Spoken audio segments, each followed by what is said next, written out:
Evangelho segundo Mateus, no capítulo 6, do verso 9 ao verso de número 13. Todos acharam? Amém? Eu farei a leitura, acompanhe aí na sua Bíblia. Portanto, vós orareis assim: Pai nosso que estás nos céus, santificado seja o teu nome. Venha o teu reino, faça-se a tua vontade, assim na terra como no céu. O pão nosso de cada dia dá-nos hoje, e perdoa-nos as nossas dívidas, assim como nós temos perdoado aos nossos devedores. E não nos deixe cair em tentação, mas livra-nos do mal. Pois teu é o reino, o poder e a glória para sempre. Amém. Vamos orar mais uma vez. Abaixe sua cabeça para falarmos com o nosso Deus. Pai de amor, o teu povo aqui está reunido para ouvir da tua palavra, para que ela venha de encontro ao nosso coração e nos renove, nos refrigere, nos console, nos exorte, e que nos prepare para mais uma semana em que nós devemos ser luz do mundo, devemos ser sal dessa terra. Por isso nós pedimos para que o teu Santo Espírito nos ilumine, para que fique claro a tua vontade, para que os teus preceitos possam realmente parecer como mais doces do que o mel. Abra os nossos olhos, Senhor, para que possamos ver as maravilhas da tua lei. Abra os nossos olhos, não nos deixe indiferente ao teu falar, não nos deixe com o coração endurecido, mas fale ao nosso coração, transforme nossas vidas. E mesmo sendo eu quem sou, que o Senhor possa falar aos meus irmãos essa noite, que eu possa ser um instrumento em tuas mãos, que eu mesmo não tenha nada a dizer, se não falar da tua palavra preciosa, santa, pura. É isso que nós oramos, em nome de Jesus. Amém. Irmãos, eu gostaria de iniciar com uma pergunta: qual é o significado, ou qual a característica que distingue um cristão? Se você olhar na sociedade, se você olhar no seu trabalho, na sua escola, como você identifica que alguém é cristão? Será que é possível distinguir essa diferença? Como se comporta um verdadeiro discípulo do Senhor? Como nós podemos ver que alguém crê em Jesus? Será que é quando a pessoa pega a Bíblia e anda com ela debaixo do braço para ir até a igreja? Será que é porque ela frequenta necessariamente uma igreja física e ela já é um discípulo, já é um servo de Deus? O que identifica um cristão? Essa é a pergunta que eu quero que você fique aí pensando. Joseph Allen vai dizer: uma das primeiras coisas que se manifesta na conversão é que ela leva os homens a orar. Isso se prova quando nós olhamos o exemplo de Paulo. O que acontece com Paulo? Ele estava indo para Damasco perseguir a igreja, até que o Senhor aparece para ele, e ele perde a visão. E aí Deus então fala com Ananias para que ele vá até ele, para que ele vá orar por Paulo. E o texto diz que, porque ele fala que Paulo já estava orando lá, Paulo já estava quebrantado perante o Senhor. E essa é a convicção básica de que a oração, na verdade, é a essência do cristão. Podemos citar ainda Martin Lloyd-Jones, que diz: nossa condição definitiva como cristãos é testada pelo caráter da nossa vida de oração. Você identifica um cristão não pela placa de igreja que ele vai, não pelo que ele diz, não por ele andar com uma Bíblia debaixo do braço, mas sim pela vida de oração que ele tem. É dessa forma que nós identificamos um cristão. Segundo alguns estudos feitos nos Estados Unidos, mostram que os americanos consomem em média 15 horas de mídias, seja lá televisão, celular, o que for, todas essas mídias que estão ao nosso alcance. 15 horas. Isso significa, aí fazendo a conversão, 74 gigabytes de informação em nossa mente diariamente. Então perceba que diante desse dado a pergunta é: como sobra tempo para orar? Se nós passamos 6, 8 horas no trabalho, se 15 horas é gasta, né, com essas mídias, a questão é: que tempo nós temos reservado? óbvio que essa pesquisa, apesar de ser feita nos Estados Unidos, também se aplica a nós hoje aqui no Brasil. Então a pergunta é a mesma: que tempo temos dedicado à oração? Será que nós reservamos de fato um momento para estar a sós com Deus? Isso explica muita coisa. Explica porque no Brasil 86% da população se diz cristã, e nós não vemos melhora na sociedade. A maioria da população se diz cristã e as coisas não mudam. E nós continuamos a ver a maldade crescendo, a violência, a falta de amor ao próximo. Isso se explica pelo fato de que a maior parte do tempo nós gastamos conosco mesmos. Nós gastamos com os nossos negócios, com os nossos interesses, com o entretenimento que vai agradar o meu coração, e não gastamos diante do Deus eterno. Isso explica muita coisa. Muito do que nós vemos na sociedade hoje é porque ela deixou de se curvar perante Deus, o Altíssimo, para se curvar perante ídolos e perante a si mesmo. Então, diante disso, dessa introdução, quero que você reflita como está a sua vida de oração e, sobretudo, dessa perspectiva, a oração como um distintivo de um verdadeiro cristão. Aqui no contexto da oração dominical, ela se encontra no Sermão do Monte, em que Jesus estava ali sendo comprimido pelas multidões que não necessariamente estavam interessadas na mensagem dele, não necessariamente queriam ouvir os ensinos, mas queriam ver os sinais, os prodígios. Afinal, ele está curando, os cegos estão voltando a ver, os coxos andam. Então a multidão estava curiosa, estava muito, podemos dizer, interesseira, queria os milagres, queria a prosperidade, digamos assim. E nesse contexto, olha aí, capítulo 5, verso 1. As multidões apertando Jesus, então ele sobe até uma montanha, um monte, para dizer os seus ensinos. Veja aí. Vendo Jesus, as multidões, subiu ao monte, e como se assentasse, aproximaram-se os seus discípulos. Então, apesar de ter uma multidão interesseira, apesar de ter ali muitos que só queriam matar a sua curiosidade, que queriam receber algo em troca, havia discípulos. E aqui o texto, é claro, ele faz essa distinção. Apesar da multidão, há discípulos que já chegaram. Havia ali pessoas realmente que queriam aprender, queriam seguir a Jesus com todo o seu coração. Então, essa divisão, essa oposição vai permear todo o Sermão do Monte. Jesus falando para os discípulos. Ele não está preocupado com a multidão. Ele não está preocupado com aqueles que têm interesse, com aqueles que querem agradar a si mesmo. Ele está preocupado com os seus discípulos. E é para esse que ele vai falar. Isso vai ficando mais claro. Olha o verso 13. Ele diz: vós sois o sal da terra. Então veja, é para esse grupo, para os discípulos que ele está dizendo isso. Afinal, se todos fossem sal, não faria sentido. Veja o verso 14. Vós sois a luz do mundo. Novamente, falando aos discípulos, aqueles que seguiriam Jesus e seriam esse fator distintivo na sociedade. No verso 20, ele vai ser ainda mais claro. Ele diz: porque vos digo que se a vossa justiça não excederem muito a dos escribas, a dos fariseus, jamais entrarei no reino dos céus. Então aqui ele começa inclusive a nomear: há fariseus, há escribas que me procuram, mas eles são insinceros, eles querem me testar, eles querem mostrar que conhecem da lei, mas não querem viver, não querem os meus ensinamentos sendo aplicados em suas vidas. Então ele fala isso: se você quer ser meu discípulo, você tem que ultrapassar essa falsa justiça, que diz que conhece muito da Bíblia, mas não a vive, que se coloca como mestre da lei, mas no dia a dia não coloca essas coisas em prática.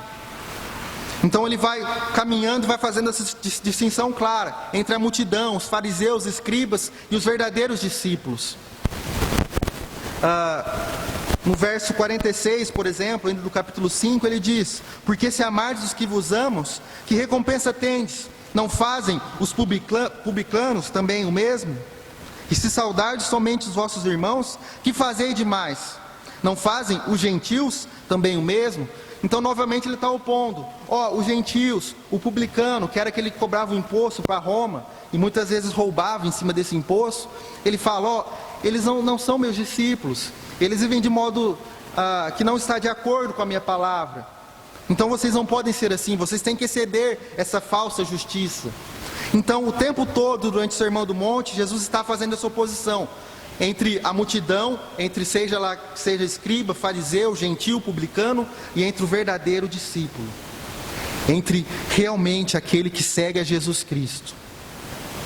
E aqui ele começa a se tornar ainda mais íntimo, digamos assim. Olha como começa o verso 6. Guardai-vos de exercer a vossa justiça diante dos homens, com o fim de ser vistos por eles. De outra sorte, não tereis galardão junto de vosso Pai Celeste. Então aqui ele não identifica seus discípulos meramente como seguidores, mas como filhos do verdadeiro Deus. Então aqui ele está fazendo essa distinção. Existia os discípulos que eram filhos de Deus, em oposição a esses que falam, que creem e tudo mais, mas no fim só estão preocupados com o interesse. E aqui nós vemos esse termo Pai aparecer 11 vezes aí no capítulo 6. No verso 4 vai dizer: para que a tua esmola fique em secreto e teu Pai. O verso 6 diz assim: tu porém quando orares, entra no teu quarto, fecha a porta e orarás a teu Pai que está em secreto, e teu Pai que vem em secreto te recompensará. No verso 7 nós temos mais uma vez a oposição dos gentios, os verdadeiros discípulos, os filhos. Ele diz: orando, não useis de vãs repetições como os gentios. E o verso 8: não vos assemelheis, pois, a eles, porque Deus, o vosso Pai. E é nesse contexto que nós temos a oração do Pai Nosso. É Jesus deixando claro que os filhos de Deus, os verdadeiros discípulos, se portam de uma maneira diferente da multidão, se portam de uma maneira diferente dos escribas, dos fariseus, gentios, daqueles que estavam só atrás do interesse, de um bem que pudesse ser revertido em prol deles mesmos. E é interessante que parte da estrutura aqui de Jesus no seu ensino é justamente primeiro negar algumas práticas erradas, né? Você vê ele condenando os hipócritas que gostavam de orar nas praças, que gostavam de orar nos lugares cheios para serem vistos dos homens. Ele fala: não faça isso. Ele condena, por exemplo, gentios que usavam de vãs repetições, né, de falas mecânicas, e ele diz: não faça isso. E ele, após negar, mostrar aquilo que nós não podemos fazer, ele vem nos ensinar como orar. Se você não vai orar com vã repetições, se você não vai orar para que seja visto na praça, como então o cristão ora? Como então o discípulo de Jesus se apresenta perante Deus? É esse tema que Jesus vai tratar aqui. Como o discípulo verdadeiro ora, como o cristão ora. Então, retomando nossa introdução, se nós vimos que a oração é o fator distintivo de um cristão na sociedade, que os homens quando se convertem começam a orar, começam a depender de Deus, a questão é: como nós fazemos isso? Como orar como verdadeiros filhos de Deus? Se Ele é nosso Pai, como orar como um filho? Como interceder junto ao Pai? Esse é o nosso tema, é o que nós vamos ver. Como um cristão ora, como um filho se achega a seu pai, como um discípulo de Jesus deve orar. Mas antes de entrar propriamente no nosso tema, observe aí como começa o verso 9. Portanto, vós orareis assim. E esse verbo aí, vós orareis, ele está no imperativo presente, que é um verbo que traz a ideia de que você vai ficar orando, não tem fim. Há uma história, né, que quando eles foram, os escavadores, né, aí pessoal que estuda a história, os artefatos antigos, foram estudar ali na Grécia, né, procurar artefatos. Era uma equipe estrangeira, e aí eles tinham que lidar com os gregos, né, e aí eles começaram a aprender ali o idioma. E aí o escavador, né, que era estrangeiro, falou, vendo que um dos homens ali tinha achado algo interessante, ele falou: vira essa plaquinha para mim ler, né, para mim ver. E ele usou, na verdade, esse imperativo presente. E aí o homem, então, começou a rodar a plaquinha e não parou mais, ficou rodando. Então veja como essa ideia aqui que Jesus usa, esse tempo verbal, é algo contínuo. Você começa e não para.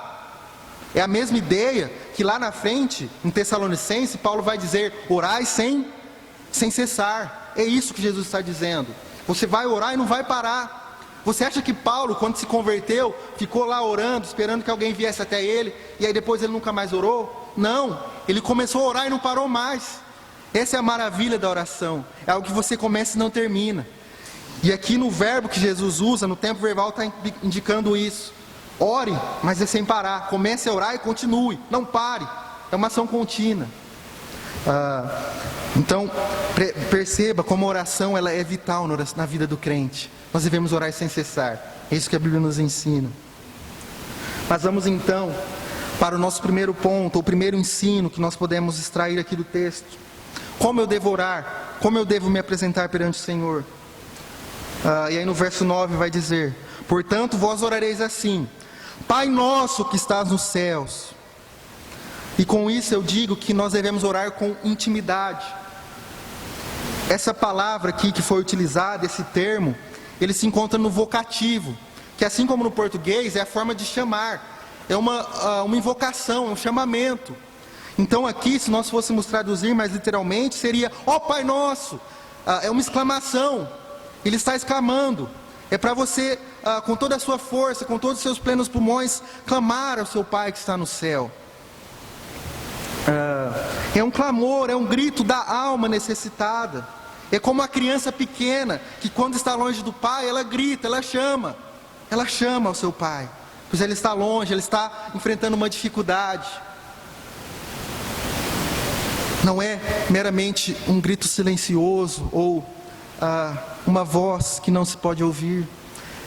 Aqui Jesus está incitando-nos a clamar pelo Pai. Ó Pai, nos atenda, nos ouve. É um grito, é um clamor. Assim, Jesus fazia uma oposição direta àquele grupo que nós vimos, ou aqueles vários grupos, aos hipócritas, que gostavam de orar na praça, que gostavam de falar alto na praça, quando todo mundo podia ver, mas que em silêncio a voz dele nem era ouvida. Que quando chegava em suas casas, talvez nem oravam. Então, você não tem que ser igual esses hipócritas que gostam de orar em público, mas na sua casa, onde você estiver, você tem que clamar: ó Pai, eu preciso de Ti, eu dependo de Ti, eu é quem sou criatura. Então veja como Jesus vai compondo essas oposições. Ele falou: não ore desse jeito, mas ore com clamor, ore com convicção, com a sua alma, porque você depende de Deus. Ele também contradiz os que oravam com aquelas vãs repetições, aqueles que oravam mecanicamente, que multiplicavam as palavras para serem ouvidos, que tentavam com eloquência o favor de Deus. Contudo, isso não era necessário. A única coisa que era necessária era a palavra da adoção, era orarmos como filhos, com intimidade, nos achegando ao trono da graça do nosso Pai. Não era necessário muitas palavras. É o que Paulo diz em Romanos: eu prefiro na igreja falar uma ou duas palavras do que falar um monte, porque não é necessário tudo isso. Deus nos atende porque somos filhos em Cristo Jesus, nós somos adotados. Não é porque a nossa palavra é digna de ser ouvida, não é porque nós temos bons argumentos, é porque Ele é nosso Pai. Imagine você que já é pai, ou que convive com criança. A criança não tem capacidade argumentativa. Ela vai pedir para ir, sei lá, em algum lugar, na casa de um amigo, ela não vai ter bons argumentos. Mas muitas vezes você a ouve porque você é pai, porque você se compadece, porque você a ama. E a mesma coisa com o nosso Deus. Ele não nos ouve porque temos bons argumentos, mas Ele nos ouve porque Ele é nosso Pai, porque Ele nos adotou em Cristo, pagou um preço altíssimo para nos salvar. E é isso que aqueles hipócritas ou esses gentios não entendiam. Eles queriam argumentar, queriam usar bons argumentos, muitas palavras, uma chuva de palavras, mas eles não tinham essa intimidade, não reconheciam a Deus como seu Pai. Uma das possíveis traduções ou formas de interpretar esse termo é justamente uma forma respeitosa de tratamento, algo afetuoso, respeitoso. Essa palavra era usada, por exemplo, para se referir com respeito aos anciões, às pessoas mais velhas. Então perceba como há uma intimidade nesse termo. Nós somos filhos, nós nos relacionamos com Deus com intimidade, Ele é nosso Pai. Com isso, Jesus está mostrando que toda reverência deve ser dada ao Senhor. Ele é nosso Pai. Outro possível significado para esse termo é pai como aquele que inventa ou cria algo. Aquilo que em português é usado, por exemplo, pai da aviação, quando é dito. Então era uma das acepções possíveis dessa palavra. E isso é maravilhoso, porque aponta para o fato de que Deus nos criou. Nós não estamos orando a um desconhecido. Não é alguém que eu conheci há 10, 5 anos. É alguém que durante toda a minha vida esteve presente. É isso que Davi diz no Salmo 139. Ele fala que esse conhecimento, o fato de saber que Deus estava com ele sempre, era maravilhoso demais. Ele diz: graças te dou, porque de modo assombrosamente maravilhoso me formaste. Os teus olhos me viram a substância ainda informe. Irmãos, só Deus te viu quando você estava no ventre materno. Ainda quando nenhum ultrassom podia capturar imagens, Deus já podia te ver. É como ele diz para Jeremias: eu te chamei desde o ventre materno. Então quando nós oramos e dizemos Pai, também está implícito a ideia de que Ele é nosso Criador. Ele nos conhece eternamente. Seu marido, sua mãe, qualquer pessoa mais íntima que você tenha, sua esposa, por mais anos que você passou, nenhum deles te conhecerá eternamente. Somente o nosso Deus, que é nosso Criador, que nos viu no ventre materno. Vejamos Mateus 11, 25, para complementar essa ideia.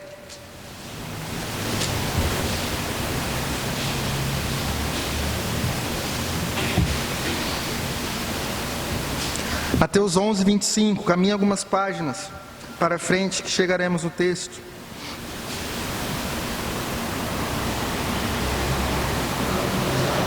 Mateus 11, 25 diz assim: por aquele tempo exclamou Jesus: graças te dou, ó Pai, Senhor do céu e da terra, porque ocultaste essas coisas aos sábios e instruídos, e as revelaste aos pequeninos. Sim, ó Pai, porque assim foi do teu agrado. Então tudo que Jesus exige de nós, Ele cumpre. Ele não está mandando nós orarmos com convicção, com alegria, com toda a nossa alma, sabendo que Deus é nosso Pai, com intimidade, porque é algo abstrato. Não, Ele diz isso porque Ele fez assim. Durante o ministério terreno Ele parou e disse: ó Pai, eu estou maravilhado contigo. Essas obras são fantásticas, graças te dou, porque eu estou podendo viver essas coisas. É desse tipo de oração que Jesus está nos ensinando. Jesus, pense nisso, no seu ministério terreno, orou dessa forma, exclamando a plenos pulmões: ó Pai, o Senhor é maravilhoso, essas coisas são grandiosas. Tal qual Davi, ele fez essa oração. E é esse tipo de oração que Ele nos ensina. Nós somos íntimos, Deus é nosso Pai, nós temos livre acesso, e podemos dizer: ó Pai, o Senhor é maravilhoso, graças te dou. É esse o exemplo que Jesus nos traz aqui. Podemos voltar ao nosso texto.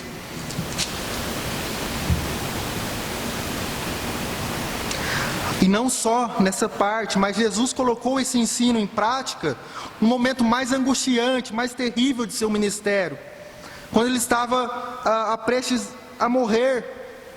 Vejamos esse outro texto, Marcos 14.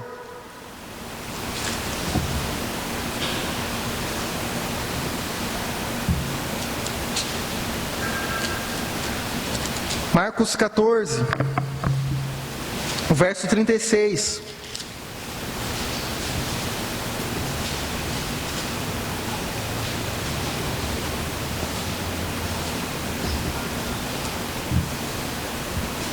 Marcos 14, o verso 36.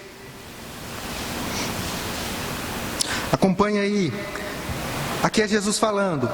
E dizia: Abba, Pai, tudo te é possível. Passa de mim este cálice, contudo não seja o que eu quero, e sim o que tu queres. Então ele inicia a oração dizendo: Abba, Pai. E aqui, Abba é uma expressão hebraica, que era a forma mais íntima que os judeus usavam para se referir a seus pais. Muitos comentaristas dizem que poderia ser traduzido como paizinho. É uma forma totalmente íntima. Então veja, Jesus estava prestes a morrer. Ele estava suando sangue. E ele dizia: Paizinho, meu Pai, seja feita a tua vontade. Então perceba como Jesus, todos os ensinos que Ele nos deu, Ele cumpriu. Ele nos fala para orar com intimidade, porque Ele orava com intimidade ao seu Pai Celeste. Voltemos ao texto de Mateus 6, de 9 a 13.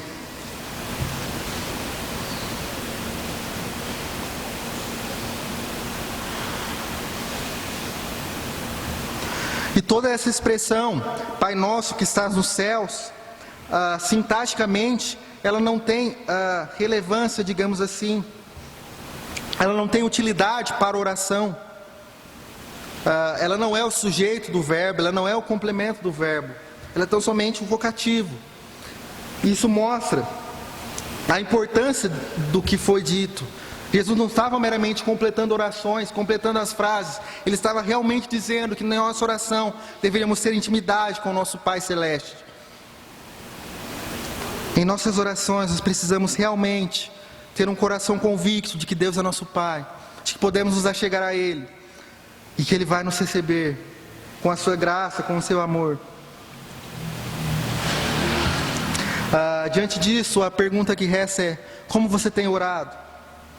Mecanicamente, igual esse grupo dos gentios, quando vai almoçar, agradece ali rapidamente, você já nem pensa naquelas palavras. Quando acorda, talvez, agradece sem nem refletir. Hoje em dia as pessoas acordam e já estão com o celular do lado, né? Então ela está preocupada com a mensagem que chegou, com o e-mail que tem que responder do trabalho. E às vezes nem essa oração mecânica mais no começo do dia existe. Ou você tem, como outro grupo dos hipócritas, multiplicado as palavras para ser ouvido, tem tentado arranjar bons argumentos, tem tentado barganhar com Deus. Eu fiz isso, você tem que me ouvir. Aquele dia eu fui na igreja. E aí, Deus, como vai ser? Você não vai responder a isso? Muitas vezes nós queremos negociar, queremos argumentar.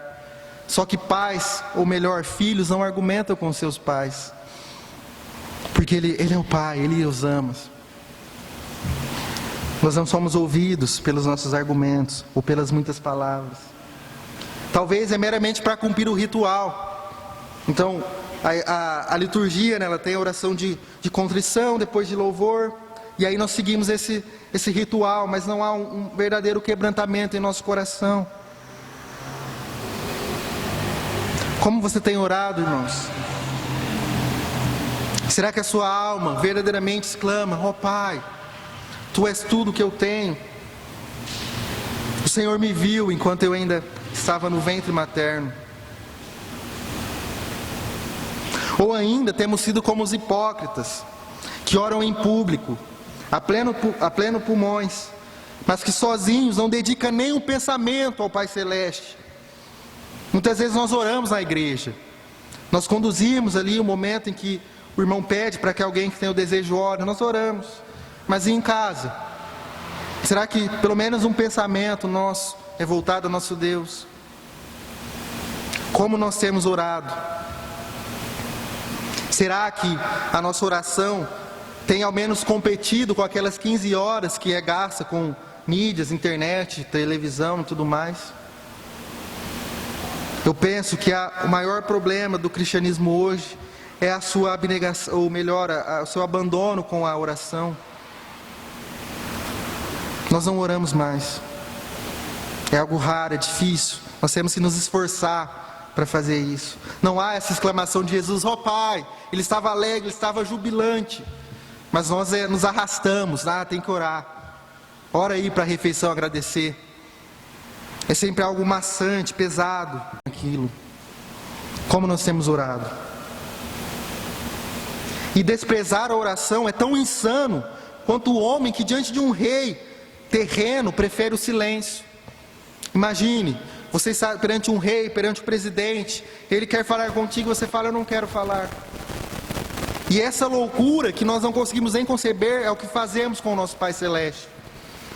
Nós preferimos nos calarmos diante do Rei Eterno, diante daquele que coloca os oceanos em suas mãos, e nós preferimos o silêncio. Isso é loucura, irmãos. Nós temos sido semelhantes a Acás, que Deus diz, pede um sinal para ele. Ele fala, não, eu não quero tentar o Senhor, jamais farei isso. E na nossa versão, Deus fala, ore, pede, como nós vimos no verbo, ore sem cessar, não pare. E nós falamos, não, obrigado. Eu não quero orar, eu prefiro o silêncio, eu não vou incomodar o Senhor com a minha oração. Você tem que ir cuidar do universo, eu não quero te incomodar, ó Deus, pode continuar aí, está tudo bem. Mas isso é loucura. Como nós podemos rejeitar a intimidade com o Senhor dos céus e da terra? Isso é loucura, é insensatez. Qual é o pai que não está pronto para atender ao chamado do filho? Se aqui 11 vezes aparece a expressão pai, se ele é nosso pai, se fomos adotados, como ele rejeitaria a nossa oração? Como ele se incomodaria com o nosso pedido? Conta-se que George Miller, famoso teólogo que fez muitas obras grandiosas, que cuidou de orfanatos, instituições, e diz que em um momento ele estava orando no seu quarto, estava com a porta fechada, orando ao Senhor. E aí a empregada dele bateu na porta falando, olha, a rainha da Inglaterra está aqui querendo falar contigo, porque ele se tornou notório, famoso na época. Então a rainha estava ao quarto dele, na casa dele, querendo falar com ele. E as palavras dele foram, diga à senhora rainha que agora não posso, pois eu estou falando com o rei dos reis e não vou atendê-la. É esse tipo de intimidade que Jesus está nos mostrando aqui. Muitas vezes nós ficamos chateados que a gente manda uma mensagem pelas redes sociais e a pessoa demora a responder. Muitas vezes ficamos chateados que tentamos falar com alguém que talvez tinha um pouco mais de destaque e não fomos respondidos. E diante disso nós não ficamos chateados que nós desprezamos assim o Rei de toda a terra, o Senhor dos senhores. Que nós possamos refletir sobre como temos orado, que possamos ter abnegação, deixar as coisas fúteis de lado para orarmos ao Senhor. Conta-se ainda sobre George Miller, que ele, como eu disse, ele cuidava de orfanatos, e aí chegou um momento que acabou o alimento, não tinha mais nada, e ele tinha 1000 órfãos para alimentar. E aí todo mundo começou a ficar desesperado, e agora, o que vamos fazer? E Miller disse, eu não peço nada ao homem, porque a minha aliança é com Deus. E aí ele vai até o seu quarto e ora, Pai dos órfãos, falta pão, em nome de Jesus, amém. E aí conta-se que logo após, chegou uma carruagem vindo ali dos reis e poderosos, cheia de pães, e que para eles o pão estava assado demais. E aí ele comenta, não foi os pães que passaram do ponto, mas Deus que atendeu a nossa oração, teve misericórdia de nós. Então perceba que ele começou a oração com o Pai dos órfãos. Ele se rejubilava no Senhor, ele tinha essa intimidade com Deus. E é esse tipo de oração que Jesus nos ensina. Você é íntimo, Deus é teu Pai, Ele te criou, Ele te viu, a substância ainda informe. Você tem acesso a Ele, você pode orar com intimidade, porque Ele é seu Pai. O segundo ensino que podemos extrair aí do texto está aí no finalzinho do verso 9 e 10. Diz assim, santificado seja o teu nome, venha o teu reino, faça-se a tua vontade, assim na terra como no céu. E aqui, segundo aí como os teólogos dividem, começam realmente as petições da oração dominical. Eles consideram, o verso 9, essa parte mais introdutória, Pai Nosso que estás nos céus, como um prefácio, uma introdução a realmente a oração dominical. E aqui nessa parte, contrariando as multidões, contrariando esses hipócritas, gentios, fariseus, escribas, publicanos, a oração que Jesus vai nos ensinar, ela não começa com um grande enfático eu ou meu. Vou repetir, a oração que Jesus nos ensina, os pedidos, não começam com eu ou com meu, mas começa com a santidade do nosso Deus e o seu reino acima de tudo.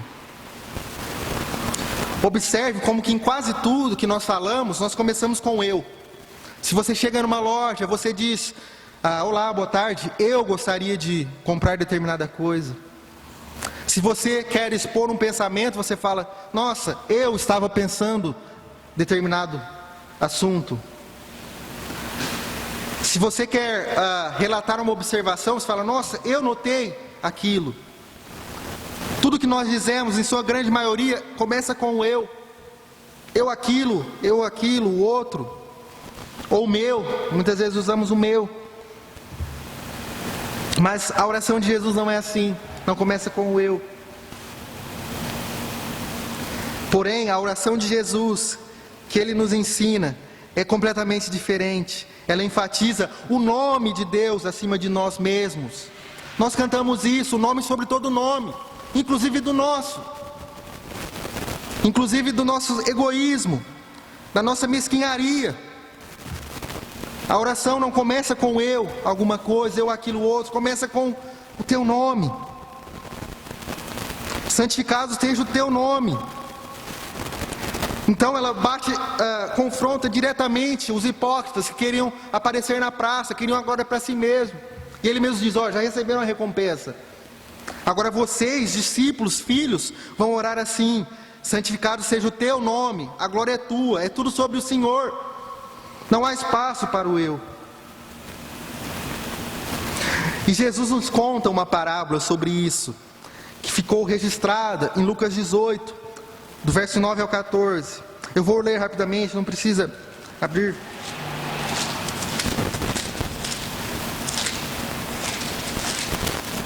Lucas 18, verso 9, diz assim: propôs também essa parábola a alguns que confiavam em si mesmos, por se considerarem justos, e desprezavam os outros. Então veja, são pessoas que confiam em si mesmas.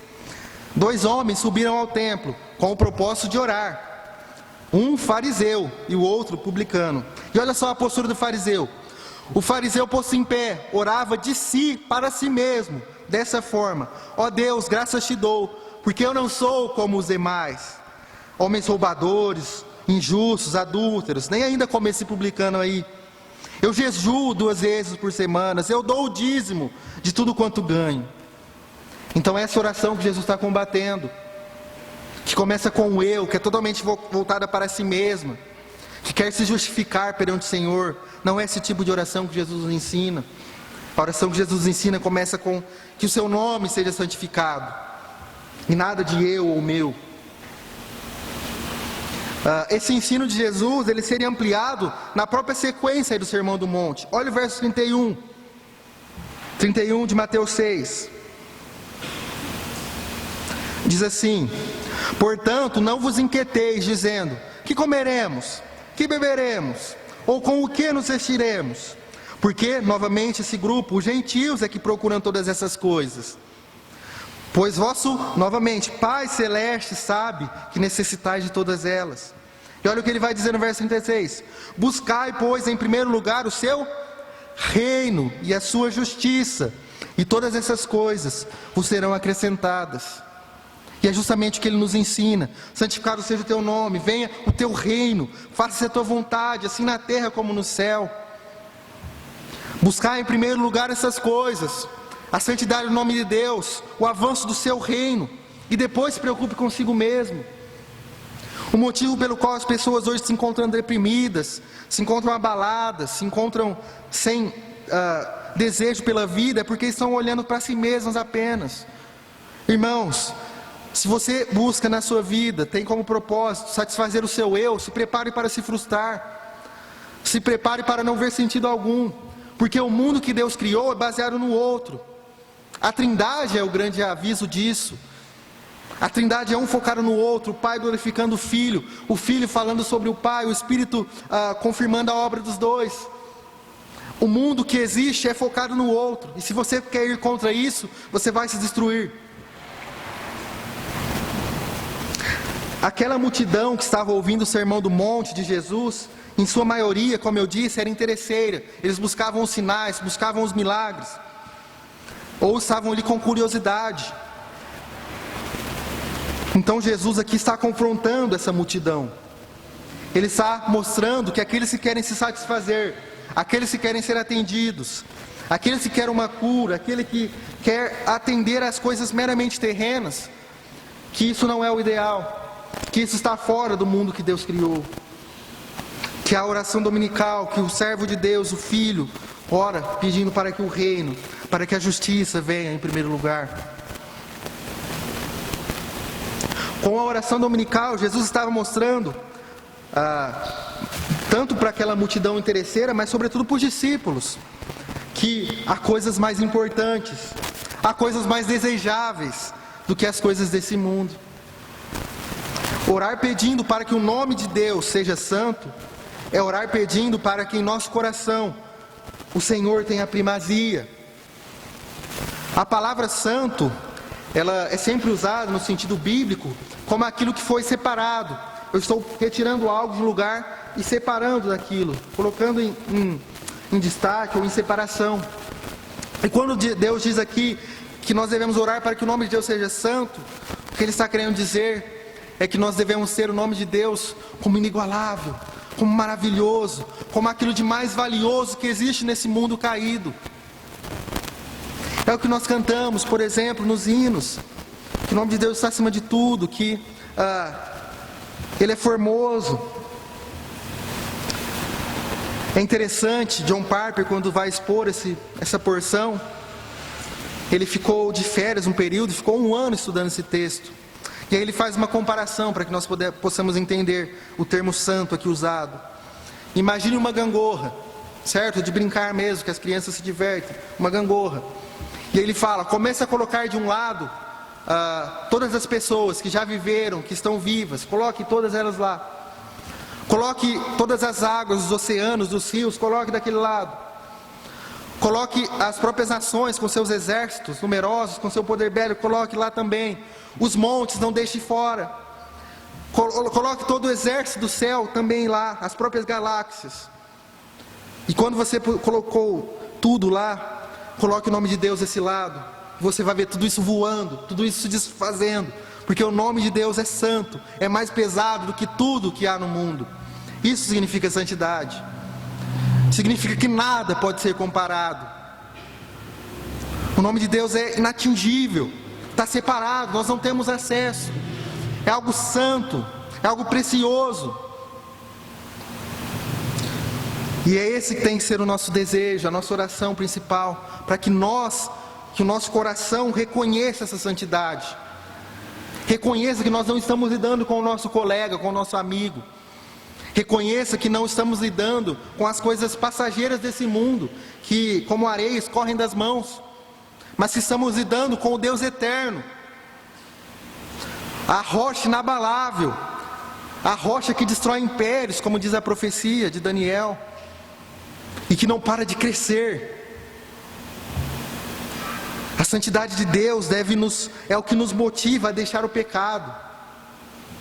Por que deixarmos o pecado? É porque nós sabemos que tem um Deus que vale mais, um Deus que é mais desejável do que qualquer outra prática. Deixe a idolatria do seu coração. E é essa parte que a oração contempla, para que deixemos as coisas vãs, aquilo que é breve, aquilo que é vaidade. De certa forma é o que Salomão ensina também no Eclesiastes. Tudo passa, é breve, é como um sopro, uma fumaça. Mas o Senhor não, Ele não passa, Ele é eterno. E aí tem a famosa frase de C.S. Lewis, que não vale a pena gastarmos, nos preocuparmos com as coisas que vão acabar, mas que melhor é ficarmos com aquilo que é eterno, com aquilo que nunca vai mudar. Deus é inalterável, irmãos. Nós não, nós mudamos o nosso humor. Às vezes estamos bravos, às vezes estamos felizes, mas Deus não. Esse Pai que nós devemos ter intimidade, Ele é sempre constante. Não vai chegar um dia que você vai até Ele e vai falar, não estou a fim de falar, hoje eu não estou bem. Não, Ele é eterno, imutável. Sempre que formos até Ele, Ele estará de braços abertos para nos receber. É esse Deus eterno, esse nome que deve ser considerado santo, primeiro em nosso coração, e assim espalhado, pregado entre as nações, com a vinda do reino de Jesus, que se inaugura com a vinda dEle até esse mundo. E como nós já lemos, é isso que Ele vai aplicar na oração no Getsemane. Ele falava, Pai, se possível passe esse cálice, mas seja feita a Tua vontade. Ou seja, Ele está aplicando a oração do Pai Nosso. É esse tipo de oração que devemos ter, que não começa com o eu, mas começa com o nome de Deus, acima de todas as coisas. Aqui é uma ampliação do próprio primeiro mandamento: amarás a Deus acima de tudo. E na oração, isso não fica de fora. Você começa orando para que o nome de Deus que cresça, que seja expandido, que seja considerado santo. E depois vem o eu, depois vem as minhas necessidades. Então vamos seguir aí agora com o verso 11. Diz assim o verso 11: o pão nosso de cada dia, dá-nos hoje. E aqui eu chamo que nós devemos orar com dependência. Então, só relembrando os pontos, devemos orar com intimidade, Ele é nosso Pai. Devemos orar com abnegação, não o eu, mas sim o reino de Deus, o nome dEle. E aqui no verso 11, devemos orar com dependência. E essa parte ela é bem complicada, seja na tradução, os comentaristas, porque ela usa um adjetivo que não é tão comum, que não aparece tanto, não tem tantos registros. Mas talvez a melhor tradução aqui para essa parte seria assim, preste atenção: dá-nos já, hoje, o nosso pão de amanhã. E pode parecer estranho, como assim dar hoje, agora, o pão de amanhã? Mas lembrem na sua memória de escola dominical, quando isso aconteceu na história do povo de Deus? Quando Deus deu o pão de hoje para que fosse de amanhã? Quando o povo estava no deserto, quando chegava sexta-feira, o que acontecia? Deus dava uma porção dobrada, para que eles guardassem no dia de sábado, porque o sábado era o dia do Senhor. E esse era o grande ensino de dependência, era confiar que Deus seria fiel. Vamos até esse texto, é importante. Êxodo 16, o verso, a partir do 26.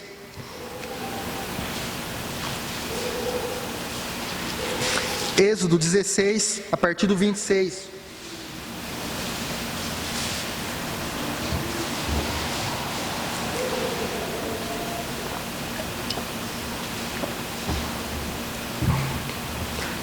Diz assim: 6 dias o colhereis, falando do maná, mas o 7º dia é o sábado, nele não haverá.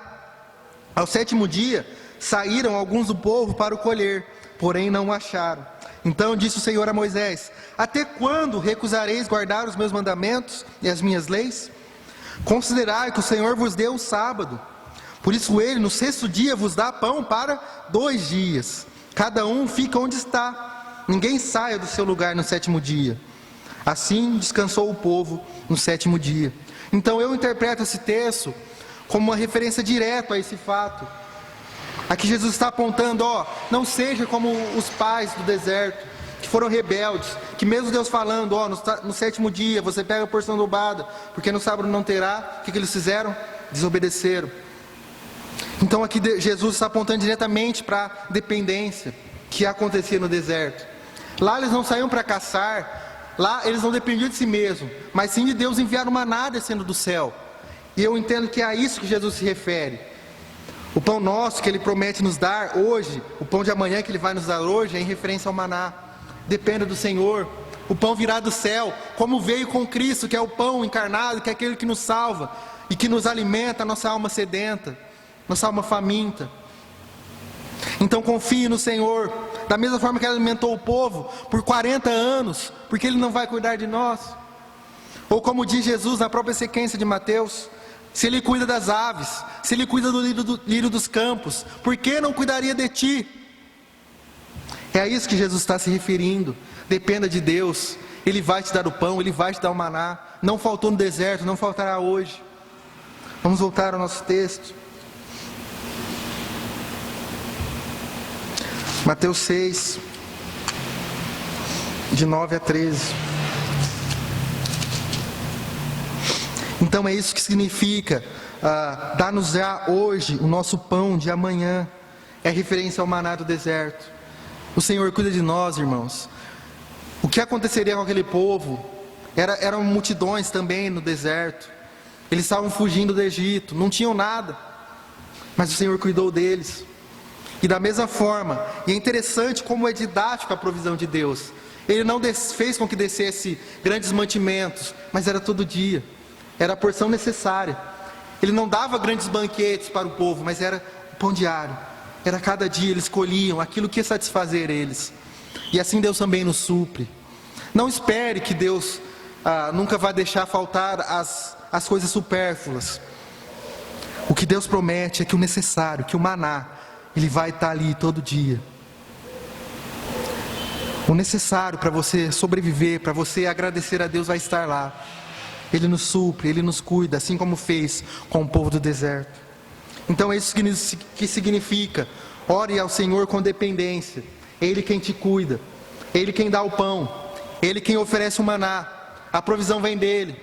Se parar de chover, os campos não produzem. Se vier alguma doença que o homem não consiga controlar, os animais morrem. E tudo depende dEle, é Ele quem muda as estações. Então tenha dependência do Senhor. Busque pelo pão de cada dia, nada a mais. Tenha dependência, confie que Ele vai te suprir. E não seja rebelde, como o povo foi no deserto. Porque mesmo quando era para buscar a porção diária, inicialmente eles pegavam a mais. Deus não vai prover amanhã, eu vou pegar mais. Mas desobedecendo, o Senhor, na verdade, todo dia ia dando o pão. E aquela quantia que eles pegou a mais, o que acontecia? Estragava. E aí no dia que eles tinham que pegar a porção dobrada, eles não faziam. E aí passava fome no sábado.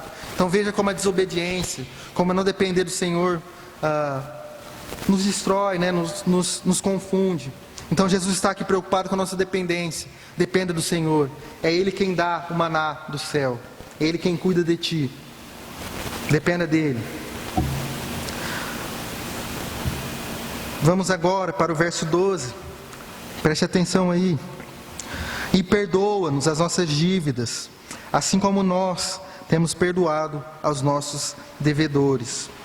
E aqui eu digo que nós devemos orar com arrependimento e humildade. Porque veja, é muito comum hoje, no evangelicalismo brasileiro, eles usarem essa expressão de pai para dizer que é filho do rei na perspectiva de exigir coisas. Então eu sou filho do rei, eu preciso do melhor, eu preciso ter um tratamento VIP. Só que Jesus não está ensinando isso. O que Ele está ensinando é, tenha humildade, você é pecador, você tem uma dívida que não se pode pagar. O nosso pecado não pode ser pago por nada que nós façamos. Nada. Somente Jesus na cruz é quem pagou esse preço. Então é isso que Jesus está falando. Ore sabendo que você é pó, sabendo que você é miserável, sabendo que tudo que você tem, que você é graça. Então pare de querer se colocar em posições que você não tem. Você é criatura, você é pecador. Se você não ser humilde, não se arrepender, você não vai prosperar, você vai fracassar. Então nós devemos combater esse ensino moderno de falar: você é filho do rei, determine as coisas. Pare com isso. Você é pecador miserável. E se Deus não agir com graça perante nós sumiríamos num estalo. E é por isso que a oração é: perdoa as nossas dívidas.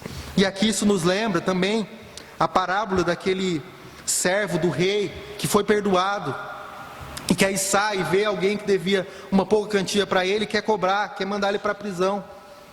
E quando o rei sabe disso, fala: você foi malvado, você não seguiu o meu exemplo, eu te perdoei, por que você não faz isso? E então ele manda esse servo para a prisão. Então perceba como esse perdão está atrelado a nós perdoarmos o nosso próximo. Nós esperamos receber o perdão de Deus enquanto temos um coração duro. Queremos que Deus nos perdoe enquanto alimentamos ódio contra o nosso irmão.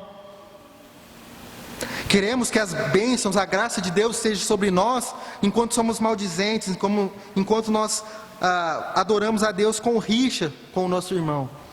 Jesus está falando que nós devemos não fazer isso. Se for para orar pedindo perdão, estando com o coração duro, com raiva, com ódio de algum irmão, é melhor, como Jesus fala, deixa a oferta e vai se reconciliar com seu irmão. Então essa parte é que nós devemos orar com arrependimento e humildade. Você é pó, e você vai voltar para o pó. E se você não está perdoando seu irmão, cuidado, porque pode ser que Deus também não te perdoe. Porque atrelado a isso está o fato de nós imitarmos a Deus.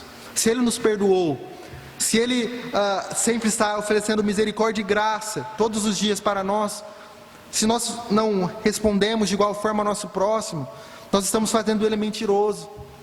Nós dizemos, muito legal o sacrifício de Cristo, mas eu não faço isso. Eu só acho bonito, mas eu não ponho em prática quando é necessário. Então comece a perdoar, meus irmãos. Há uma beleza infinita no perdão e na graça e na misericórdia de Deus, quando ela é aplicada ao nosso próximo. Estar certo, estar com a razão, muitas vezes é inútil. De que adianta estar certo, com a razão, e ver o corpo de Cristo dividido? De que adianta estar certo, com a razão, e ver a própria casa dividida? Imite a Jesus, imite o Pai Celeste, Ele perdoa, Ele concede graça e misericórdia, porque isso está atrelado ao nosso próprio perdão. Você quer saber se você foi perdoado? Você quer saber se o sangue de Jesus realmente lavou os seus pecados? Olhe para a forma que você perdoa o seu irmão. Olhe para a forma que você lida quando alguém pisa na bola, quando alguém pisa no seu calo, quando alguém faz algo que você não goste. Como você age nessa situação? A resposta a essa pergunta vai dizer muito sobre a sua relação com Deus. E por fim, para finalizarmos, o último ponto, olhamos aí o verso 13. E não nos deixe cair em tentação. E essa parte também está relacionada com a dependência. Aqui, Jesus está mostrando que nós estarmos fiéis depende da nossa oração. Você ora para que Deus te livre do pecado? Nós queremos vencer o pecado, queremos melhorar, mas a gente não ora quanto a isso. Quantas vezes você ficou de joelho orando para que Deus te ajudasse a amar aquele irmão difícil? Quantas vezes? Então é isso que Jesus está mostrando. Olha, a dependência em relação à oração também se envolve na nossa luta contra o pecado. É o que ele vai dizer lá na frente: sem mim nada podeis fazer, nada. Se você não está orando para vencer o pecado, se você não está jejuando na luta contra o pecado, essa é a razão porque nós estamos perdendo. Essa é a razão porque o pecado está tão abundante em nossas vidas. Vencer o pecado está intimamente ligado com a oração.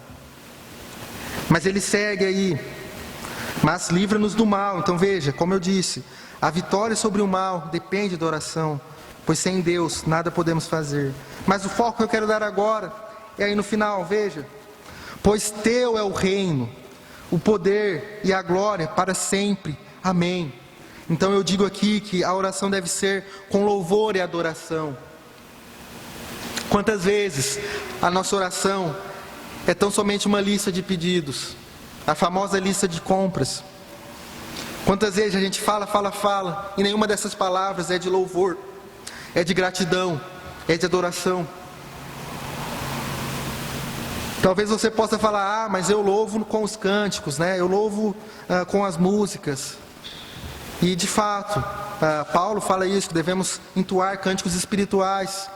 Porém aqui Jesus está nos dizendo que a essência da oração é o louvor, é a adoração, é esse triunfo sobre o Rei dos Reis, Rei poderoso, Rei glorioso e para sempre. E isso é muito triste, por muitas vezes vemos que a oração é meramente algo pesado. Onde está o louvor nas orações? Onde está a alegria? Lembrem de Ana, ela estava orando e ela estava completamente comprometida com aquelas palavras, ela se derramava na presença de Deus. E no caso dela ali era uma questão de, ela estava apresentando, né, suas necessidades, mas e quando chega o louvor? Muitas vezes é tão monótono, nós não oramos com alegria, nós não oramos com essa certeza de que Deus é tão glorioso, poderoso, que Ele nos basta. Senhor, na oração nós precisamos nos regozijarmos nele, porque afinal nem sempre você vai ter uma banda disponível, nem sempre você vai ter seus fones de ouvido, e aí, você não louva? E é por isso que na oração nós devemos orar, deve ser feita com louvor, adoração, magnificando a Deus, entronizando Ele no centro do nosso coração. Pois teu é o reino, o poder e a glória para sempre. Qual foi a última vez que você orou só para louvar, só para adorar o Senhor? Você se lembra? Então, dessa maneira, Jesus nos ensina alguns princípios. Veja, a oração do Pai Nosso não é para ser repetida, porque senão estaria se contradizendo. Se ele disse um pouco antes que não é para usar de você repetições, não faz sentido eu usar o Pai Nosso assim. Não é algo para você decorar e sempre orar dessa forma, não. O que está em foco são os princípios por trás dessa oração. Então, relembrando cada um deles, o primeiro princípio é que nós devemos orar com intimidade. Ele é nosso Pai, Ele está pronto para nos ouvir, Ele está ansioso para nos pegar no colo e ouvir todas as nossas queixas, nossos lamentos, nosso louvor, como vimos. O segundo ponto é que a oração é com abnegação. Antes de você vir com o eu, antes de você vir com a sua lista de pedidos, você reconhece que o reino dele, que o seu nome santo é o seu maior desejo. Você pede para que você reconheça-o como a coisa mais importante do mundo, para que você o ame acima de todas as coisas. Isso é a abnegação que a oração exige. Você ora também com dependência. Você reconhece que nada depende de ti, e como a gente viu, nem mesmo vencer o mal, vencer o pecado, a gente pode fazer sozinho. E que assim como o povo foi alimentado diariamente, o Senhor vai nos alimentar, vai nos dar o necessário, vai prover o alimento e todas as demais coisas, porque como Ele vai dizer na frente, o Pai Celeste sabe de tudo que você precisa. Às vezes nós mesmos não sabemos, a gente fica triste, a gente fica abalado, e nossa, mas o que aconteceu? Deus sabe, vai orar, Ele vai te dizer o que aconteceu. Vimos também que devemos orar com arrependimento e humildade. Nós estamos perante o Rei de toda a terra, o Criador dos céus e da terra. Nós somos pó, criaturas, não há espaço para vanglória. E por fim, vimos que precisamos nos regozijar. A oração tem que ser com louvor, com adoração, pois o Senhor fez grandes coisas por nós, o Senhor fez grandes feitos. E para concluir, eu gostaria de deixar mais uma frase do teólogo Dave Murray, que diz, ele está fazendo uma paráfrase.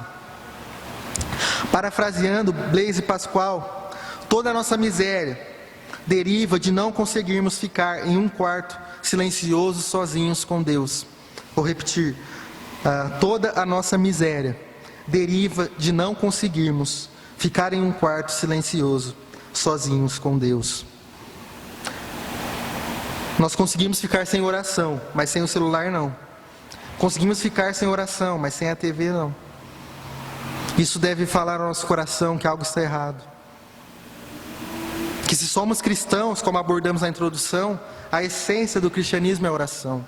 É depender de Deus, é falar com o nosso Pai, é ter intimidade com Ele. Ó Pai, como Jesus nos ensina. Então que possamos refletir sobre o nosso momento de oração. Quantas horas do dia temos separado para isso? Certamente, todos os problemas que enfrentamos é de não termos o coração pastoreado, de termos o coração confortado, consolado, vencido pelos próprios pecados por meio da oração. Sem oração, irmãos,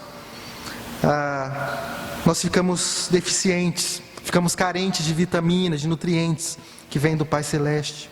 Nós ficamos carentes do maná diário. Por isso ore como Jesus nos ensina. Ore para que nós possamos realmente sermos esses filhos, esses discípulos verdadeiros, que não se assemelham àquela multidão, com os hipócritas, fariseus, gentios, mas que são filhos, adotados pelo grande amor de nosso Deus. Vamos orar para finalizar o nosso culto.